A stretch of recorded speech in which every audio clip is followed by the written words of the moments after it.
Hi, I'm Lita Leapin. And I'm Jim Gordon. And welcome to another edition of Our City Tonight. Well, folks, back where we have spent a lot of time over the last 3 or 4 months at Hydra Restaurant, downtown Vancouver. We're in their excellent cabana room. Yes, we do love filming here. And later on the show, at the end, we're going to talk about some of the new food that they have to offer here at Hydra. That's right, but let's get right to Our City Tonight.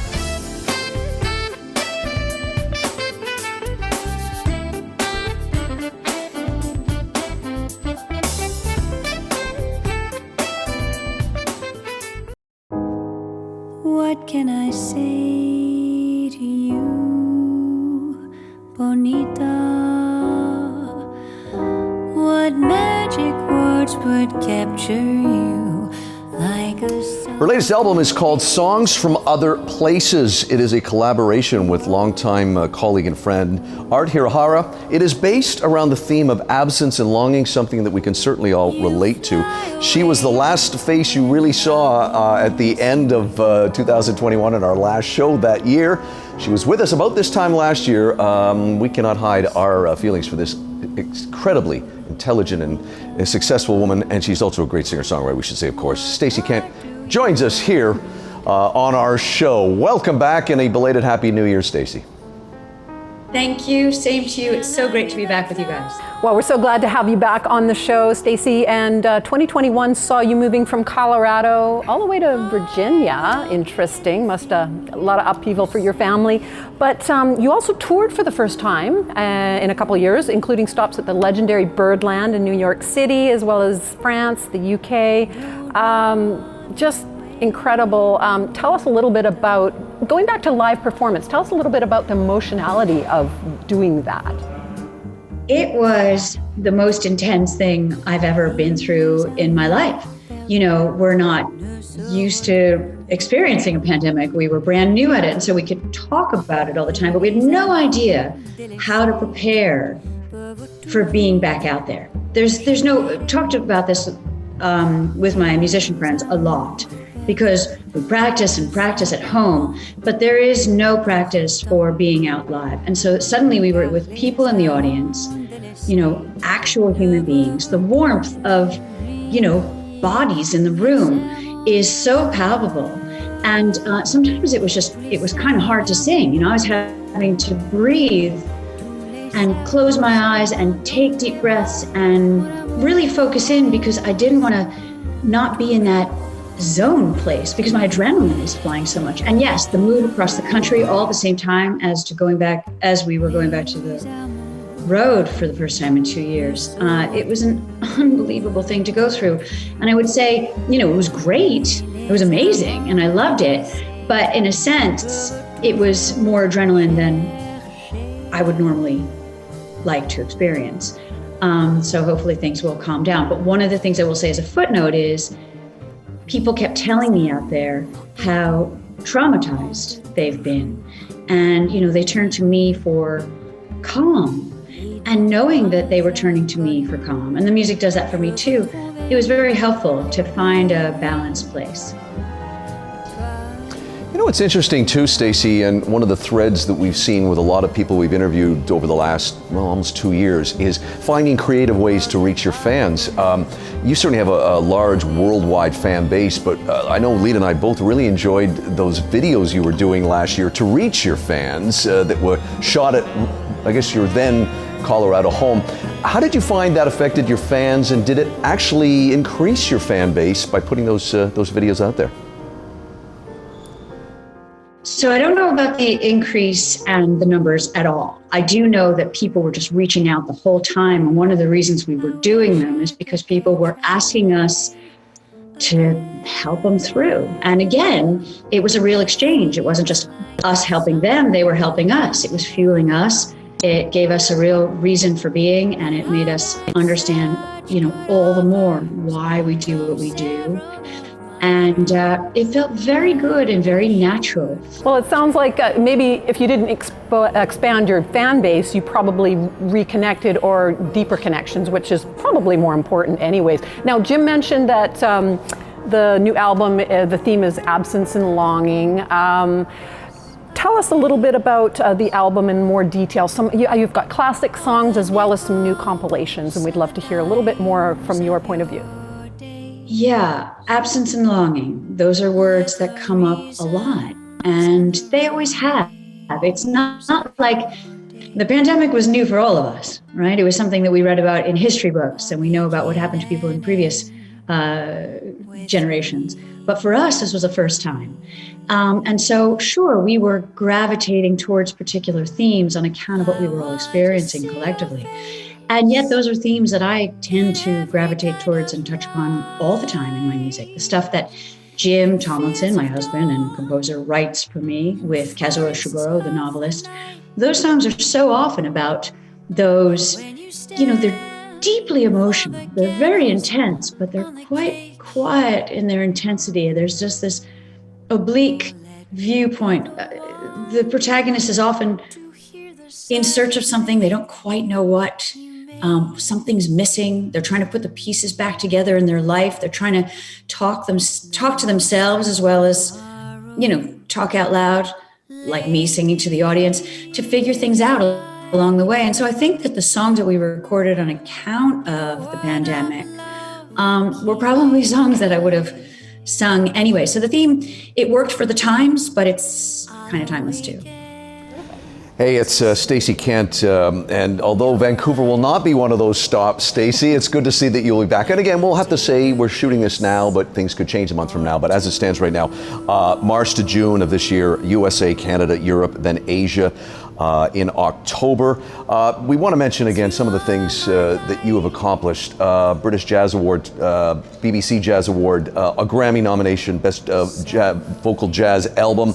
And we mentioned this to you last time. You're the only person that's been on our show that has received the Arts and Letters, the Order of.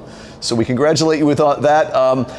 If you have not heard this woman's music, please go check her out online, and better yet, see her in concert. Stacey, we appreciate you joining us all the way from the Commonwealth of Virginia. We wish you continued success, and we hope to see you back on our show this year. Thank you so much. I love talking to you guys. Take care. Stay safe. You too. Take care. Happy Thanks. New Year.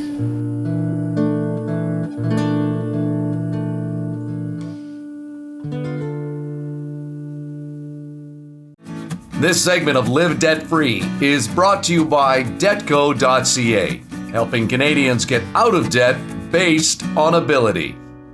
We want to welcome back Chris Smith, who is our debt restructuring expert, to our city tonight. It's been a while since we've talked to you, and since then there's been a lot of stuff happening in the world, which we're going to get right to on this segment, talking about how not to get in debt. But first we're going to talk about the economic situation as it stands today. Great, yeah, this is going to be fun. It is interesting. It has been a while. Mm-hmm. Great to be back. Thank you for having me back. Oh, absolutely. It's interesting. We've got inflation rates that are at 40-year highs right now. And the last time we had inflation rates where they are today, the federal interest rate was 14%, and today it's 1/4 point. So the tides are turning. Things are certainly getting more expensive. In the third quarter of 2021, the monthly spend on credit cards went up about 4%. And the average mortgage loan was up 18.3%. Wow. And then on my way here today, filling up my vehicle cost me an extra $40 over this time last year. So, it's interesting, and I don't think incomes are rising at the same levels. This is adding to all the stress that Sure. people are expressing, as we can see. Definitely, yes. Yeah, well, we're going to get started too on talking about being proactive and how can we avoid this. There's some things you can't avoid, but I guess people can deal with this in 4 key areas that you've outlined. Yeah, Lita, it really comes down to making good decisions or making better decisions and differentiating between wants and needs, because there's a lot of things coming at us that distract us for sure. So yeah, let's get into some of these 4 key areas. So where do consumers spend their money? It's food, shelter, clothing. So we're going to start there, and they also need to get to work. So food, shelter, clothing, and transportation. I had the pleasure a number of years ago, we're going to talk about food first, or food costs, of getting involved in an online grocer.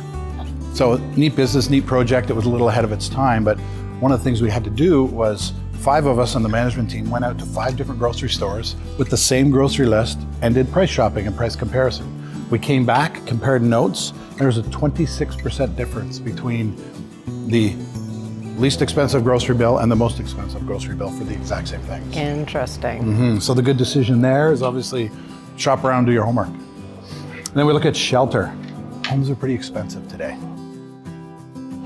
People are lined up, there's multiple bidding going on, and in some cases people are paying maybe more than they ever would for a home and more than they perhaps should. We may be at the top of the market, personal opinion, but I think we're there.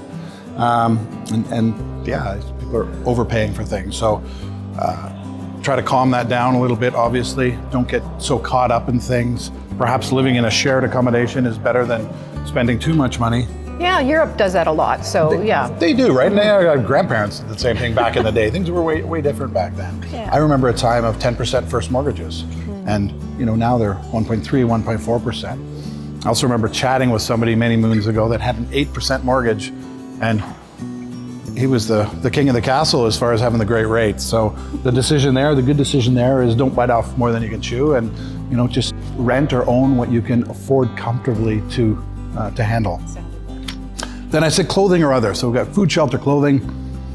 It's interesting, I've got a great friend that used to work for Google, and he shared a whole bunch of information about how online marketing and all these wonderful things work, to the point where my phone seems to know what I want more than I know myself. Yes. If I am on Robson Street shopping, there's this geofencing that happens. They can send me an ad if I'm looking for shoes on Robson Street. Suddenly my phone is blowing up for weeks on end about shoes on Robson Street, and it's sometimes hard to say no to that stuff.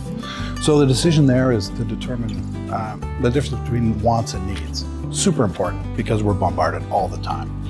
And last, transportation. Drive what you can afford to drive. I've seen a lot of repos in my day. I've seen plenty of people buried in their cars where they're sideways. They can't even sell their car for what they owe on it. You've got bank rates in Canada on automobiles from 0% to 30%. So it's interesting, cars are sold today on payment. They're not sold on price. So when you look at that, most people will sign their name on a $50,000 car loan without blinking, yet if they had $50,000 in their bank and they weren't able to get a loan, I doubt they'd part with the 50 grand to buy the same car, right? So it makes it interesting. Again, good decision, pay cash for your car or pay what you can afford. Perfect. Now, the favorite part of your segments is always, for me, the positive tips. And so you're going to bang off a few 9 tips in particular. Let's talk about those as we wrap up. All right, and this is something I always tell my kids, get 3 quotes. So, I had my car repaired, it cost me $300. The first quote was $2,700. Ah, wow. I had my roof done in my home. I had it done for $12,000, which sounds expensive. I also had 2 other quotes that were upwards of $18,000. So get some quotes. Don't be emotional. People are certainly funny, and at times they want to keep up with the Joneses. It's expensive. Yes. So try to avoid that. Wants versus needs. I've sat in somebody's living room, many living rooms before. Big screen TV, the greatest and latest cable, the latest iPhone, and 2 financed cars in the driveway, and the fridge is empty, and they can't feed their kids. Yeah. So wants and needs, that's important. You need to differentiate between that. Everything goes in cycles. We may be in a very high cycle in the real estate market. Personal opinion, I'm not getting in the line to bid on a house right now. So just watch the cycles and pay attention. Cars are expensive right now too because there aren't a lot of them around. Talk to older people. I have some of the best conversations with older people that have been through a lot of this before, and they're a wealth of knowledge. Certainly peer pressure. Try to avoid peer pressure because you can spend an enormous amount of money trying to keep up with that. Budget. 9 out of 10 people don't keep a budget or operate on a budget. And we've got one on our website. You can see it easily. It self-calculates. It's super. And last but not least, don't pay interest on non-mortgage debt. If you can do that, you'll be good. Wonderful. Well, thank you. It's so valuable. We love having you back. Don't take so long next time. So It's Chris Smith with debtco.ca. All of Chris's information will be found at the end of the show in the rolling credits. Thanks again, Chris Smith. Thank you. This segment of Live Debt Free was brought to you by debtco.ca, helping Canadians get out of debt based on ability.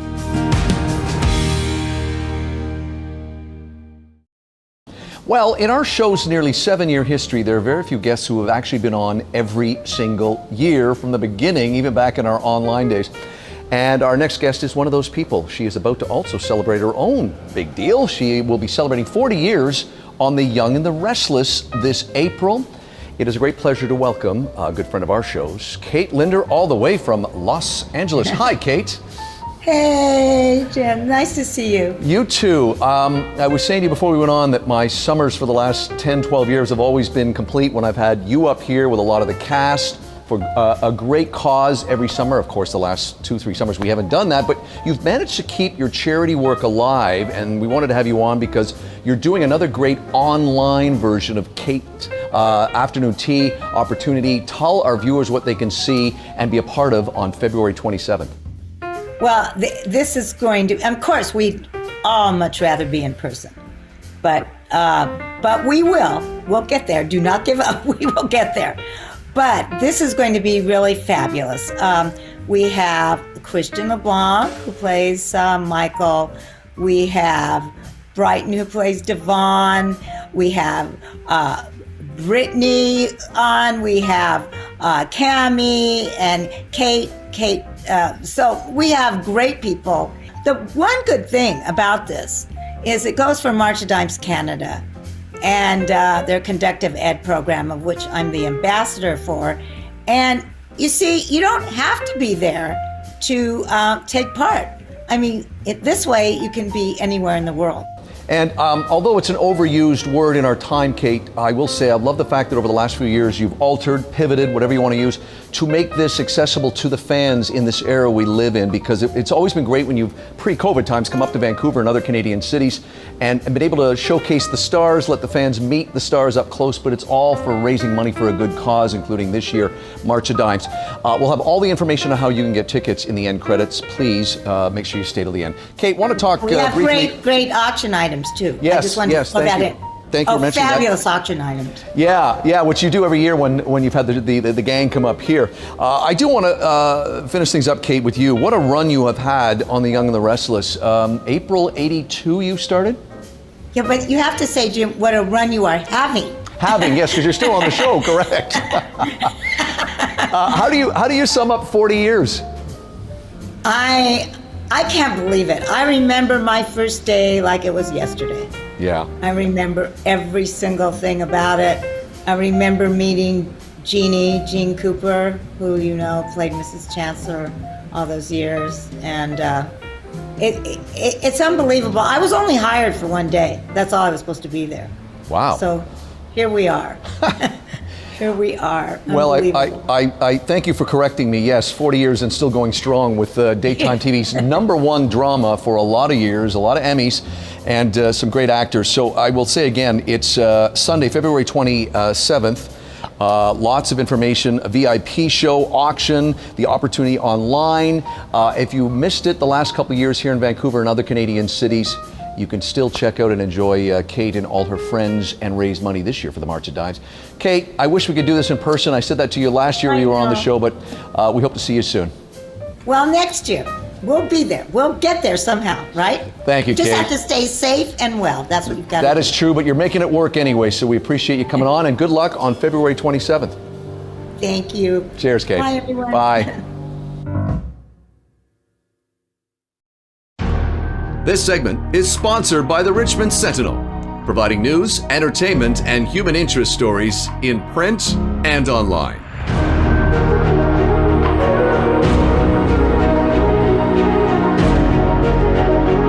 He's a screenwriter-director with nearly a dozen film credits to his credit. He released all his movies theatrically and on HBO. He studied 3D animation at Vancouver Film School, and after years of working in the animation industry, he studied at the New York Film Academy, where he became an MFA graduate. He makes Vancouver his own. We like promoting our own here in this city. Homegrown, he is here. He's been a long-time Vancouver resident. He is Simon Hung, who joins us. Hi. Thank you for joining us. Hey, listen, we were just looking at a clip from your 2015 movie, Battle for Skylark. You've got a long list of movies, and a lot of them have gathered a lot of attention, including your first movie, Mr. Monster, which received mention in the 2012 Short Film Corner official selection, and other awards and nominations came your way. Talk a bit about becoming a filmmaker. I was reading in your bio about witnessing the baby coming out of John Hurt's chest in Alien was what really inspired you and scared the hell out of you. Yeah. Talk a bit about your early beginnings of becoming a film director and writer. You know, when I was a kid in Taiwan and they just show whatever on TV, and my parents, they don't care about me, just put me in front of TV so I wouldn't cry. And then I watched Alien on TV. It was crazy when I was maybe 5 years old. 5, you're one. Yeah, and I watched a baby alien coming out of his chest. It traumatized me. Yeah. Yeah, but I think that's what inspires me to make films. Yeah, to get rid of my own fear. Right, confront your fear. Well, and also because you've done a lot of different genres of filming, but the science fiction element in genre seems to be what is a common thread with your work. You also talked about your love of Jurassic Park when you would have been a little bit older. Yeah, when I grew older, I watched Jurassic Park on the big screen. And that's the first time I loved dinosaurs when I was a kid. And that's the first time I was like, wow, that's what film can do. Bring what you love to the big screen, to make the dream come true. And that's why, I think that's when I decided to be a filmmaker. And with your background in animation and studying film, are you often combining those two worlds of animation and live action? Because when I was going into the film industry, I think I wasn't brave enough, and I would like to hide behind the camera a lot. And then I went to Vancouver Film School first to study animation and visual effects. And but when I work in the industry for a while, I find I have a passion for being a director because I've worked with many directors and they inspire me. To tell a story. I always like when you talk to directors who have done other things because it just adds to what they can offer as a director, right? Being, say, if you're an actor or an animation or special effects, I think it really helps. You should have this movie ready. Your latest thing you mentioned, Killing Angel. That should be out in 2023? Yeah, 2023. How do you find filming here in Vancouver? Filming in Vancouver is pretty good. I was on set last month on a Unity set. It was like a digital set, and there's only green screen, but you can see everything, the background, everything, the visual effects in camera on the computer screen. Yeah, ready. Yeah, I would say in the last 10, 15 years, sets and on location don't matter anywhere near as much as they used to when you can green screen it all and tailor it to how you want it to be, right? Yeah, and especially now in pandemic. Yeah. We want less and less people on set. Yeah, so that's a very convenient way to shoot it. Oh, that's great. And I love the fact that international film is getting a lot more attention, being a Taiwanese film or a Japanese film or Chinese film or movies from South Asia. It's getting more mainstream attention, which only makes the film community better. Yeah. And because of Netflix now, you can see all the films in the world internationally. Yeah. Hey, it's been great having you on. We met through a mutual friend, and I was looking at your stuff and said, we got to get this guy on our show, so I appreciate you coming down. I know you were the dentist yesterday, got a tooth removed, so I appreciate you working your way through that and coming on the show. Thank you. We'll have all Simon Hung's information and closing credits. There's a whole list of films you can check out by this very talented writer-director. We thank you for joining us today, Simon. Thank you, Jim. You bet. Cheers. This segment was sponsored by the Richmond Sentinel, providing news, entertainment, and human interest stories in print and online.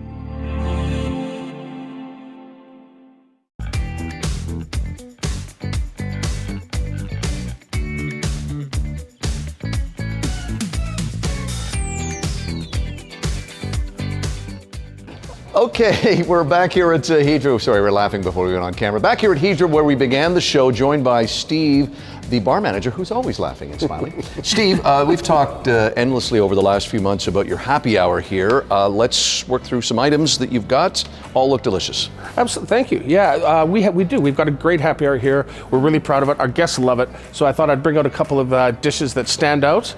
We've got our happy hour meze platter. So we've got a little tzatziki, a little hummus, and a little melitzana, which, if you're unfamiliar, is a little smoked eggplant. Serve it with a little pita. Great way to start a meal, especially at a Greek restaurant. Nice. Over here we've got the calamari.